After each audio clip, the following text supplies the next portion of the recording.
আসসালামু আলাইকুম everyone, welcome back to my new blog. তো সেদিন অ্যাকচুয়ালি বাসা থেকে বের হব ছেলেদের নিয়ে। ছেলে চুল কাটাতে হবে, এর জন্য ছেলে তো খুবই রাগ ছিল আমার উপর, খুবই কান্নাকাটি করতেছিল। তো আমি অ্যাকচুয়ালি বললাম যে তুমি আমার সাথে গেলে চুল কাটলে আমি তোমাকে একটা জিনিস খাওয়াবো, তোমার পছন্দের পছন্দের একটা জিনিস খাওয়াবো তোমাকে, চকলেট কিনে দেবো, মিমি কিনে দেবো। অনেক মানানোর পর সে রাজি হয়েছে, তাও কান্না করতেছিল। তো আমাদের বাসার এখানে পাশেই মেলা হয়, তো চলে গিয়েছিলাম মেলায় তাকে একটু কুল ডাউন করার জন্য। তাকে একটা গান কিনে দিলাম আর কি, পিস্তল।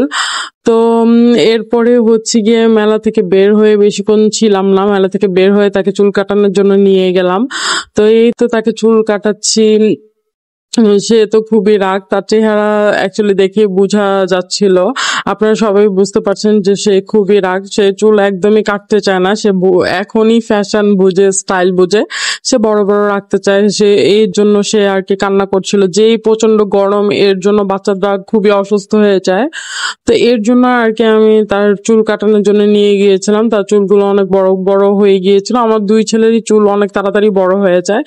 এরপরে সেই কাঙ্ক্ষিত জায়গায় নিয়ে আসলাম আর কি, চুলের সেলুনের পাশেই একটা ফুচকার দোকান আছে। এই মামার দোকানে আমি সবসময় ফুচকা খাই, মামার ফুচকা আমার অনেক ফেভারিট। যদিও অনেক রাতে চলে গিয়েছিলাম, এর জন্য তার অনেক কিছুই শেষ হয়ে গিয়েছিল। তারপরও যাই হোক, ছেলে খাবে এর জন্য, আমার ছেলে খুবই ফুচকা খেতে পছন্দ করে, এর জন্য তাদের জন্য ফুচকা নিলাম। এরপরে সে আমাকে বলতেছে আম্মু খালি ফুচকা। তো আমার বড় ছেলেটা অ্যাকচুয়ালি ঝাল খেতে পারে না, এই জন্য তাকে সবসময় আমি খালি ফুচকা নিয়ে যাই। সে লাইক করে অ্যাজ এ চিপসের মতো খেতে। তো তাকে আমি এক প্লেটে আর কি খালি ফুচকা দিয়ে দিয়েছিলাম, আর এই ছেলেকে আর কি সে খালি ফুচকা নিয়ে আমাকে বলতেছিল আম্মু এটার মধ্যে টক দিয়ে দাও। সে অনেকই পছন্দ করে। তো একটা বিউটিফুল মোমেন্টে গিয়েছে। কে অ্যাকচুয়ালি কে কে ফুচকা খেতে লাইক করে না আমাকে কমেন্টে জানাবেন অবশ্যই। আমি তো ফুচকা খেতে অনেক লাইক করি, অনেক ভালোবাসি, আমার খুবই ভালো লাগে।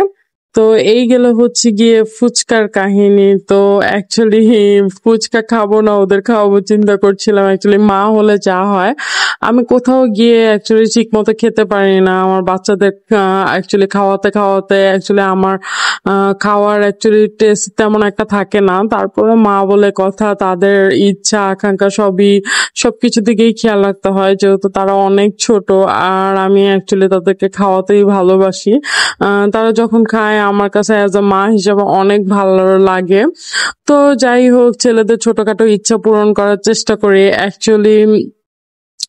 মারা মেবি এরকমই হয়। আগে অ্যাকচুয়ালি বুঝতাম না যে মা হলে অ্যাকচুয়ালি ফিলিংসটা, অনেক সময় আগে বলতাম আমার আম্মুকে যে তুমি খেলে না কেন, আমার জন্য রেখে দিলে কেন। তো আম্মু সব সময় বলতো যে তুই যখন মা হবি তখন বুঝতে পারবি যে কেন তোর জন্য রেখে দিয়েছি। আজকে অ্যাকচুয়ালি সেটা আমিও বুঝতে পারি। আমি অনেক বড় হয়ে গিয়েছি, তাও প্রায় সময় আমি আমার আম্মু আমাকে খাওয়িয়ে দেয়। যাই হোক, এটা হচ্ছে গিয়ে আম্মুর কাছে থাকার বেনিফিট। তারপরে হচ্ছে গিয়ে এই তো ছেলেদের অ্যাকচুয়ালি খাওয়াচ্ছিলাম, ছেলেরা খাচ্ছিল। সে বারবার এরপরে হচ্ছে গিয়ে টক ছিল, মামার থেকে টক চেয়ে নিয়েছিলাম। আমার টক খেতে খুবই পছন্দ, আর আমার দুই ছেলেরাও, আপনারা দেখতেই পাচ্ছেন। তো এরপরে ফুচকার দোকান থেকে বেরিয়ে আবার আর কি রিক্সা করে নিয়েছি বাসার উদ্দেশ্যে। তো আজকের জন্য এতটুকু। Thank you watching for my video.